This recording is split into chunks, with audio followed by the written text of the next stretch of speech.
Captaincy is about making right decision whether on the field or off the field, इसलिए मैं country delight पर भरोसा करता हूँ। They deliver 100% pure buffalo milk to my door step by 7 AM. Don't just enjoy our matches, enjoy Village fresh buffalo milk too. Download the Country Delight app. Elon Musk and Donald ట్రంప్ల మధ్య వివాదం ముగిసినట్టే కనిపిస్తోంది. Musk ఒక post చేశారు ఎక్స్లో, I regret some of my posts about President Donald Trump last week, they went too far అని చెప్పి. ఆ తర్వాత డొనాల్డ్ ట్రంప్ కూడా ఒక ఇంటర్వ్యూలో రెస్పాండ్ అయ్యారు, I thought it was very nice that he did that అని చెప్పి. సార్, ఈ ఇద్దరి మధ్య వివాదం ముగిసినట్టేనా? వివాదాలు ముగియవు, మొదలు కావు, ముగియవు. అది కంటిన్యూస్ ప్రాసెస్, కోల్డ్ వార్ అది. సో ఇప్పుడేమీ ఆయన సారీ చెప్పలేదు, క్షమాపణ అడగలేదు, అదంతా ఏం అడగలేదు. ఒకటే ఏంటంటే, నేను కొన్ని పోస్టులు చాలా ఎక్కువ దాకా వెళ్ళాను అని.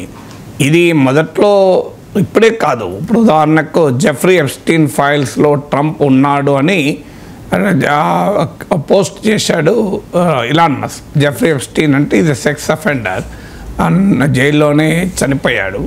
సో ఆ జెఫ్రీ ఎప్స్టీన్ ఫైల్స్లో ట్రంప్ ఉన్నాడు కనుకనే ఆ ఫైల్స్ను బయట పెట్టడం లేదు అని కూడా మస్క్ అన్నాడు. చాలా సీరియస్ అలిగేషన్ అది, అంటే ట్రంప్ పర్సనల్ కండక్ట్పై కూడా దాడి. సో దాన్ని ఆ తర్వాత ఇలాన్ మస్కే విత్డ్రా చేశాడు, దాన్ని డిలీట్ చేశాడు కూడా ఆ కామెంట్ను. సో అందువల్ల దాన్ని బట్టి అర్థమవుతుంది ఇప్పుడు కొత్తగా ఏం కాదు.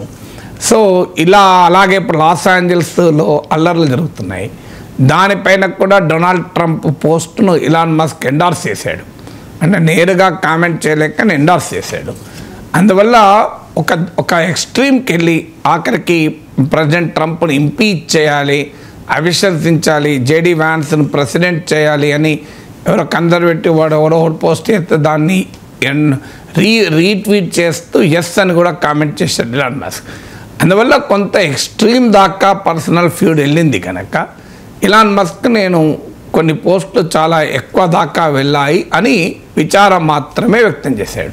సహజంగానే ట్రంప్ ఆ విచారణ వ్యక్తం చేయడానికి ఆహ్వానించాడు, అంతే తప్ప దీన్ని బట్టి మళ్ళీ ఇద్దరు కలిశారని కంక్లూజన్కి రాలేము.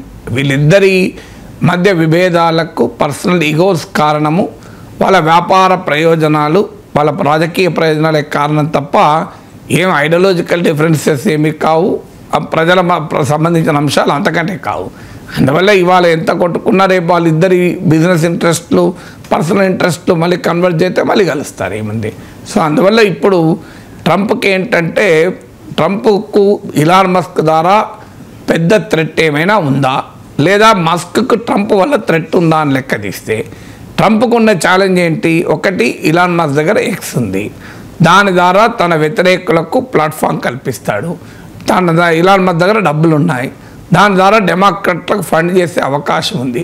అది ట్రంప్ ముందుగానే ఊహించి హెచ్చరించాడు కూడా. ఇదే చేస్తే రిపబ్లికన్ పార్టీలో తనకు వ్యతిరేకంగా ఒక సెక్షన్ను ఇలాన్ మస్క్ మొబిలైజ్ చేయొచ్చు. ఎందుకంటే ఆల్రెడీ స్టేట్మెంట్ కూడా ఇచ్చాడు, ట్రంప్ ఉండేది 3.5 years, నేనుండేది 40 years అని. లేదు, ఇలాన్ మస్క్ కొత్త పార్టీ పెట్టవచ్చు.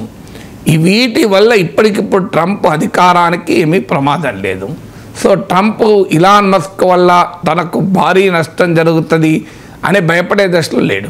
ఎందుకంటే ఇలాన్ మస్క్ ఎన్నికలప్పుడు సాయం చేయడం వేరు, ఇప్పుడున్న సిచ్యువేషన్ వేరు.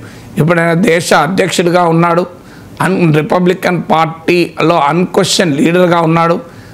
ట్రంప్ వ్యాపారాలు, క్రిప్టో వ్యాపారం ఇలాంటివి బాగా పెరుగుతున్నాయి. ప్రపంచంలో ఎక్కడికి పోయినా అమెరికాతో ఒప్పందాలే కాదు, తమ కుటుంబంతో కూడా ఒప్పందాలు చేసుకుంటున్నాడు. పాకిస్తాన్, సౌదీ అరేబియా, ఖతార్ల పర్యటనలు కూడా చూసాం. So financially and politically Trump చాలా స్ట్రాంగ్ పొజిషన్లో ఉన్నాడు. అందువల్ల ఇలాన్ మస్క్ వల్ల జరిగిన నష్టం ఉంటే జరగవచ్చు, కొంత కాదనడం, కానీ ఈ నష్టము డివాస్టేటింగ్, అంటే ట్రంప్ అస్తిత్వానికే ప్రమాదం తెచ్చి ట్రంప్కు భారీగా ఇబ్బందులు పెట్టేటువంటి వాతావరణం లేదు. డెఫినెట్గా పొలిటికల్గా కన్నా రిపబ్లికన్ పార్టీలో కొంత అలజడి సృష్టించగలడు ఇలాన్ మస్క్, సమాజంలో కొంత బ్లేమ్ చేయగలిగాడు. ఇప్పుడు జెఫ్రీ ఎప్స్టీన్ ఫైల్స్ ఇట్లాంటివి, ఆ నష్టం మనకు ఉంటుంది. కానీ దాన్ని మించి ప్రెసిడెంట్ ట్రంప్ పొలిటికల్ ఎగ్జిస్టెన్స్కు ఇలాన్ మస్క్ వల్ల ప్రమాదం లేదు. Trump is a business man and a politician. Trump businesses కూడా ఇలాన్ మస్క్ వల్ల ప్రమాదం లేదు, ఎందుకంటే ట్రంప్ బిజినెసెస్ ఇలాన్ మస్క్ పైన ఆధారపడి లేవు కనుక. సో అందువల్ల పొలిటికల్గా, ఫైనాన్షియల్గా ట్రంప్కు వినాశకరమైన ప్రమాదాన్ని ఇలాన్ మస్క్ తెచ్చిపెట్టే పరిస్థితి లేదు. నష్టం చేయగలడు తప్ప డిజాస్ట్రస్ నెగిటివ్ ఇంపాక్ట్ అయితే ఉండదు. ఇక ట్రంప్తో పెట్టుకున్నందుకు ఇలాన్ మస్క్ మాత్రం చాలా ఎక్కువ నష్టం. ఎందుకంటే ఇలాన్ మస్క్ వ్యాపారాలన్నీ ట్రంప్ ప్రభుత్వంతో లింక్ అయి ఉన్నాయి. ఆల్రెడీ ట్రంప్ బెదిరించాడు, మా ప్రభుత్వ సబ్సిడీలు కాంట్రాక్ట్లు అన్నీ విత్డ్రా చేస్తారని. వీటి విలువనే $38 బిలియన్, 3800 కోట్ల డాలర్లు అమెరికా ప్రభుత్వము ఇచ్చే సబ్సిడీలు, కాంట్రాక్ట్లు. That is the huge financial loss for Elon Musk. అందులో ఇప్పుడు టెస్లా షేర్లు పడిపోతున్న సమయంలో, టెస్లా సేల్స్ పడిపోతున్న సమయంలో, ఇలాన్ మస్క్ వ్యాపారాలు గందరగోళంగా ఉన్న సమయంలో ప్రభుత్వం నుంచి వచ్చేటువంటి సబ్సిడీలు, కాంట్రాక్ట్లు విత్డ్రా అయితే ఇలాన్ మస్క్ బిజినెస్ ఎంపైర్ భారీగా దెబ్బతింటుంది. ఇది రెండవది, ప్రభుత్వంతో లావాదేవీలలో ఇప్పుడు మీకు స్పేస్ ఎక్స్ వాళ్ళు నాసాకు ఈ రాకెట్ సర్వీసెస్ ఇస్తారు. ఇప్పుడు అది ఆగిపోతే కూడా భారీగా ఆర్థిక నష్టం. ఇలా నాసా మొత్తం కాంట్రాక్ట్లను అమలు చేస్తే టోటల్గా $90 బిలియన్ వరకు మీకు ఇలాన్ మస్క్లో లాభం కలుగుతుంది, వెంటనే కాకపోయినా లాంగ్ టర్మ్లో. సో ఇప్పుడు అంత పెద్ద ప్రభుత్వం నుంచి వచ్చేటువంటి ఒక బిజినెస్ బెనిఫిట్స్ ఇలాన్ మస్క్ పోతాయి. అది ఇలాన్ మస్క్ భారీగా నష్టం కలిగిస్తుంది. అలాగే గవర్నమెంట్ రెగ్యులేటర్స్ కూడా ఇబ్బందులు రావచ్చు. ఎందుకంటే ట్రంప్ మొదలే మ్యావరిక్. ట్రంప్ పగబడితే ఏ రకంగా ఉంటుందో చెప్పలేము. ఎందుకంటే ప్రభుత్వాలు వ్యాపారస్తుల్ని అడ్డుకోవడం చాలా సులభం, ప్రభుత్వాలే తలుచుకుంటే. అందువల్ల ఇవాళ ఉదాహరణకు ట్రంప్ టెస్లా కంపెనీకి ఆటో రెగ్యులేటర్, అంటే అమెరికాలో ఉండే ఆటో రెగ్యులేటర్ నుంచి అనుమతులు అవసరం ఉంటుంది. డ్రైవర్ అసిస్టెంట్ ఇట్లాంటి దానికి ఫెడరల్ ప్రభుత్వ అనుమతులు ఉంటాయి. అలాగే ఇలాన్ మస్క్ న్యూరోలింక్ ప్రాజెక్ట్ ఉంది, బ్రెయిన్లో చిప్స్ పెట్టే ప్రాజెక్ట్. దానికి క్లినికల్ ట్రయల్స్ కొరకు కావాలన్నా, రేపు ప్రొడక్ట్ లాంచ్ అయినప్పుడు దాన్ని అమ్ముకోవాలన్నా కూడా హెల్త్ రెగ్యులేటర్ నుంచి అనుమతులు కావాలి. సో ఇలా ట్రంప్ రకరకాల, ఇప్పుడు స్పేస్ ఎక్స్ కంపెనీకి ఫెడరల్ ఏవియేషన్ అడ్మినిస్ట్రేషన్ నుంచి అనుమతులు అవసరం ఉంటాయి.